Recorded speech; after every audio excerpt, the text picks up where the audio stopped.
Hello and welcome to Kabira academy channel. Friends, आज हम करने वाले हैं पॉलिटिक्स का लास्ट चैप्टर, क्लास 12 की सेकंड बुक का चैप्टर 8, भारतीय राजनीति नए बदलाव, यानी recent developments in Indian politics. Students, इससे पहले हम इसके 7 चैप्टर्स कंप्लीट कर चुके हैं। चैप्टर 1 से लेकर चैप्टर 5 तक हमने डिटेल एनसीईआरटी बुक से किया है, बहुत ही सरल और आसान भाषा में। उसके बाद चैप्टर 6, 7 और ये वाला 8 हम शॉर्ट नोट्स के थ्रू कर रहे हैं। और इसके बाद एक सीरीज और आने वाली है जिसमें हम बुक 2 जो आपकी इंडियन पॉलिटिक्स है, स्वतंत्र भारत में राजनीति, उसको कंप्लीट करेंगे क्वेश्चन आंसर फॉर्म में। राइट? तो हो सकता है वन शॉट वीडियो रहे या हो सकता है चैप्टर वाइज भी रहे। तो चलिए आज का चैप्टर स्टार्ट करते हैं। Welcome back again. आज के चैप्टर के हमारे मुख्य थीम जो रहेगी या मुख्य आप हाइलाइट्स कह सकते हैं, वो क्या रहेगा? 1989 जो कि क्या है, एक राजनीतिक भूकंप, यानी 89 में क्या हुआ, एक राजनीतिक भूकंप। किस तरह का वो पार्टी में उथल पुथल, वो देखेंगे।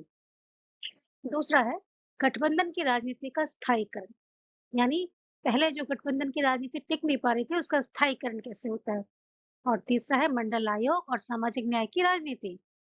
फिर हिंदुत्व और भाजपा सरकार का उभार, आर्थिक सुधार 91 वाले, और फिर इस पर नई आम सहमति यानी न्यू कॉन्सेंसस कैसे बने। तो चलिए स्टार्ट करते हैं अपने फर्स्ट पॉइंट के साथ। ओके, नेक्स्ट है, तो देखेंगे 1989 में किस तरह से राजनीतिक पार्टियों में उथल पुथल हुई। 1989 के लोकसभा चुनावों ने भारतीय राजनीति में एक नए युग की शुरुआत को चिन्हित किया। क्या हुआ था? कांग्रेस की हार, यानी राजीव गांधी के नेतृत्व वाली कांग्रेस पार्टी चुनाव हार गई।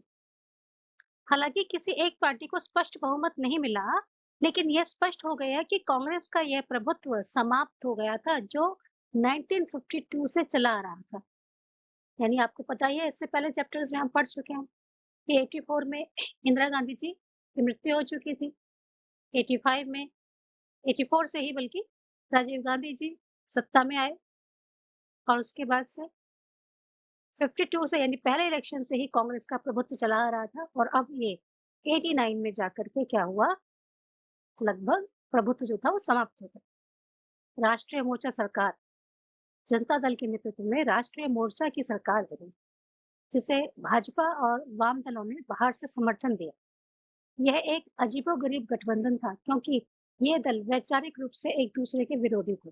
अब देखिए, हमने पढ़ा था पिछले चैप्टर में कि जो नॉन कांग्रेसी पार्टी थी, यानी बाकी सब वो एक हो गई थी, उन्होंने गठबंधन कर लिया था। किसी भी एक पार्टी को क्लियर कट मेजॉरिटी नहीं मिली थी, लेकिन उन्होंने क्या किया, एक अलायंस बना लिया, गठबंधन कर लिया। तो जनता दल के नेतृत्व में क्या हुआ, राष्ट्रीय मोर्चा की सरकार बन गई, जिसे बाहर से कौन सपोर्ट कर रहा था, भाजपा पार्टी, और जो वाम दल थे, उन्होंने बाहर से समर्थन किया। बहुत ही अजीबोगरीब गठबंधन इसलिए था कि ये सब जो पार्टियां थी एक दूसरे के विरोधी थी, इनके बीच बहुत सारे वैचारिक यानी मतभेद थे। उसके बावजूद, क्योंकि इन्होंने कांग्रेस पार्टी को हटाना था, ये सब एक हो गए। ठीक है, तो ये थी राष्ट्रीय मोर्चा सरकार। इसके बाद नेक्स्ट देखते हैं हम, गठबंधन की राजनीति का स्थायीकरण। जो पार्टियां टिक नहीं पा रही थी, उन्होंने छोटी-छोटी पार्टियां सारी मिल गई, यानी जो नॉन कांग्रेसी पार्टी थी वो सब, उन्होंने सहमति जताई और उन्होंने क्या करा, गठबंधन की राजनीति का स्थायीकरण किया। 1989 से 2014 तक गठबंधन सरकार ने भारतीय राजनीति का मानदंड बन गई। बहुत लंबा टाइम रहा, आप देख सकते हैं कितना, लगभग 25 साल। तो 89 से 2014 तक गठबंधन की सरकार राजनीति करती आई। अब देखेंगे अस्थिरता और सौदेबाजी। अब अस्थिरता मतलब ये, इस दौर में राजनीतिक अस्थिरता देखी गई।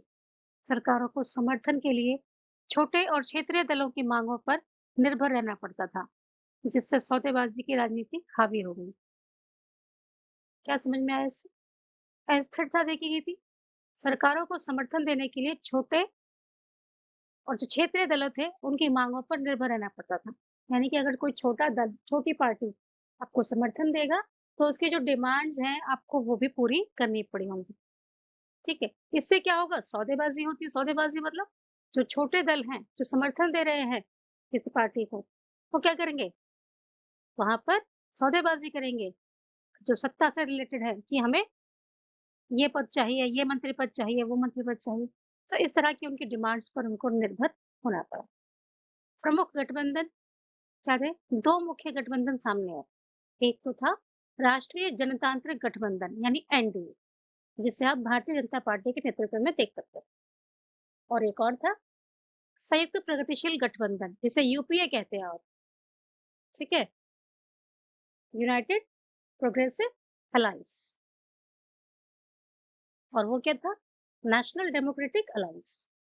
कांग्रेस पार्टी के नेतृत्व में था ये। तो अब 2 खेमे बँट गए राजनीतिक दलों के, एक भारतीय जनता पार्टी के नेतृत्व में और दूसरा क्या था? कांग्रेस पार्टी के नेतृत्व में। नेक्स्ट देखते हैं, मंडल आयोग और सामाजिक न्याय की राजनीति। क्या था ये मंडल आयोग? 1990 में तत्कालीन प्रधानमंत्री वीपी सिंह ने मंडल आयोग की सिफारिशों को लागू करने की घोषणा की। सिफारिशें क्या थी इस आयोग की?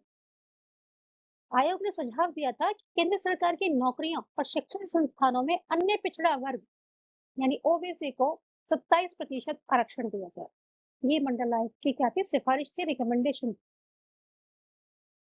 इस पर राष्ट्रव्यापी प्रतिक्रिया क्या रही? इस निर्णय ने देश को 2 हिस्सों में बांट दिया। उत्तरी भारत के कई शहरों में छात्रों ने हिंसक विरोध प्रदर्शन किए। ओबीसी का राजनीतिक सशक्तिकरण हुआ। इस कदम ने जो पिछड़े वर्ग थे, उनके बीच राजनीतिक चेतना जगाई।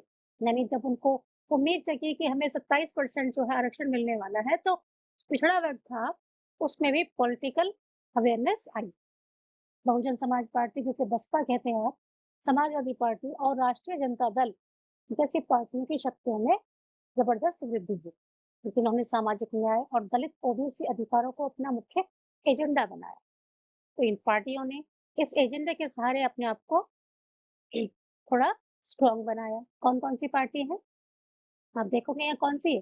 बीएसपी है, तो मायावती वाली पार्टी आप समझ सकते हैं, समाजवादी पार्टी जो अखिलेश कुमार वाली पार्टी है, राष्ट्रीय जनता दल, ठीक है? और क्या था? इन सब की पार्टियाँ थोड़ी उनकी शक्ति में इज़ाफ़ा हुआ, जिन्होंने सामाजिक न्याय और दलित ओबीसी के अधिकारों को अपना एजेंडा बना लिया। नेक्स्ट देखते हैं, हिंदुत्व और भाजपा का उभार हुआ। इसी कालखंड में भारतीय जनता पार्टी का राजनीतिक ग्राफ तेजी से ऊपर चढ़ा। क्या-क्या किया? राम मंदिर आंदोलन हुआ। भाजपा ने अयोध्या में राम जन्मभूमि आंदोलन को अपना प्रमुख मुद्दा बनाया। पार्टी ने इसे हिंदू अस्मिता से जोड़ा। रथ यात्रा और ध्रुवीकरण।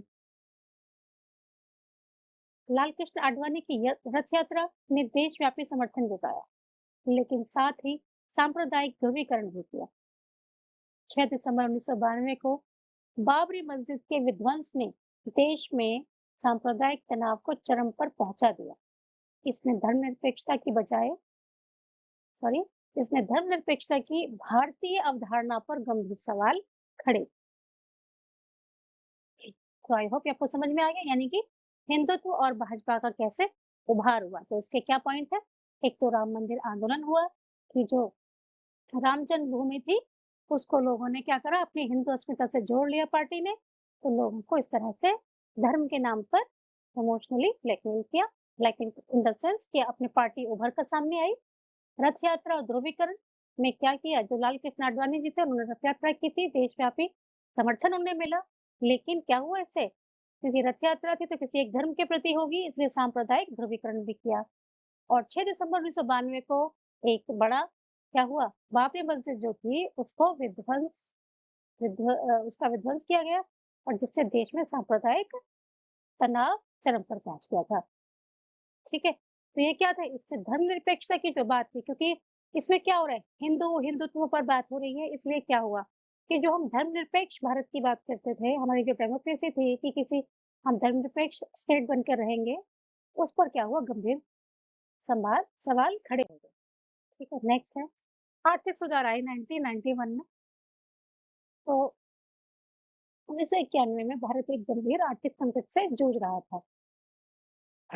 तो इस संकट से उभरने के लिए क्या किया, आर्थिक सुधार आए और वो आर्थिक सुधार क्या थे? किस मॉडल पे काम किया? एलपीजी मॉडल पे। और ये एलपीजी मॉडल क्या है? प्रधानमंत्री वीपी पीवी नरसिम्हा राव और वित्त मंत्री मनमोहन सिंह ने नई आर्थिक नीति की शुरुआत की। कौन-कौन थे? नाम याद रखेंगे। प्रधानमंत्री थे उस वक्त पीवी नरसिम्हा राव और वित्त मंत्री थे कौन? मनमोहन सिंह जी। इन्होंने एक नई आर्थिक नीति की शुरुआत की जिसमें उदारीकरण यानी लिबरलाइजेशन, निजीकरण यानी प्राइवेटाइजेशन और वैश्वीकरण यानी ग्लोबलाइजेशन पर जोर दिया गया। परिणाम, इन सुधारों ने भारतीय अर्थव्यवस्था को दुनिया के लिए खोल दिया, जिससे विकास दर बढ़ी, लेकिन साथ ही असमानताएं भी पैदा हुई। ठीक है, असमानताएं कैसे हुई? गरीब हुआ और अमीर होते चले गए। नई आम सहमति यानी न्यू कंसेंसस क्या बना? इन तीव्र बदलावों के बावजूद सदी के अंत तक प्रमुख राजनीतिक दलों के बीच कुछ मुद्दों पर एक नई आम सहमति बन गई। आर्थिक नीति पर सहमति। नंबर एक, सभी दल मानते थे कि अर्थव्यवस्था को और उदार बनाया जाना चाहिए। नंबर टू, ओबीसी आरक्षण की स्वीकृति यानी पिछड़े वर्गों की राजनीतिक स्थिति को सभी दलों ने स्वीकार कर।